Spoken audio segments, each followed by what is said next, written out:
అంజూరపు చెట్టును చూసి ఒక ఉపమానము నేర్చుకున్నాడు. ద్రాక్ష తోటలో ఏ చెట్టు ఉన్నదంటే ఇందాక ద్రాక్ష తోటలో చెట్టు ఉంది. అదేం చెట్టట?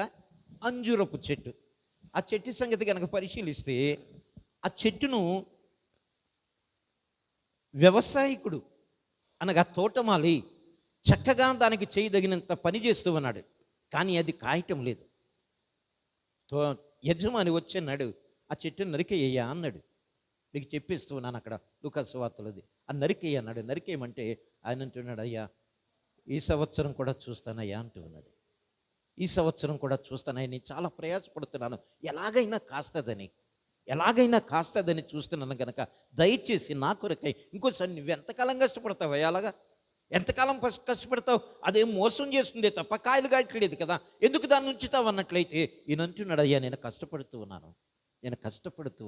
ఎందుకు కష్టపడుతున్నానంటే అది కాయాలనే కష్టపడుతున్నాను. ఒకవేళ నరికితే ఎక్కడ వేయాల్సి వస్తుంది?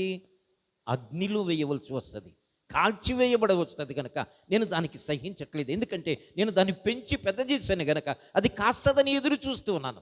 ప్రియమైనటువంటి వాళ్ళు, అందుకనే ఇక్కడ అంజూరపు చెట్టు ఎవరికి సూచనగా ఉన్నదంటే ఇశ్రాయిలుకు సూచనగా కనబడుతుంది. అంజూరపు చెట్టును చూసి ఒక ఉపమానము నేర్చుకున్నది. అంజూరపు కొమ్మలు లేతదై చిగురించినప్పుడు ఏమొస్తూ ఉన్నదట?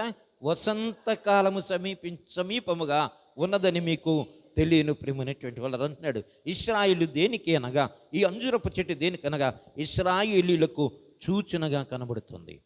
ఇశ్రాయిలుకు సూచనగా కనబడుతుంది అనగా అంజూరపు చెట్టు. ఇప్పుడు మన పక్కన ఉన్నటువంటి చెట్లు కదా, సీతాఫలం చెట్లు చూడండి, చెట్టు అంతా ఏం చేస్తుంది? దానికున్న ఆకులన్నీ విడిచిపెట్టి, చాలా చెట్లు ఉన్నాయి అలా, ఆకులన్నీ విడిచిపెట్టి క్రొత్త ఆకులు వస్తాయి, క్రొత్త ఆకులు చిగురిస్తూ ఉంటుంది.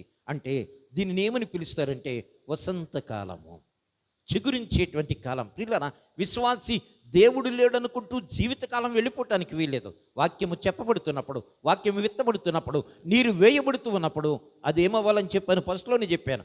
ఏమవ్వాలని చెప్పానది?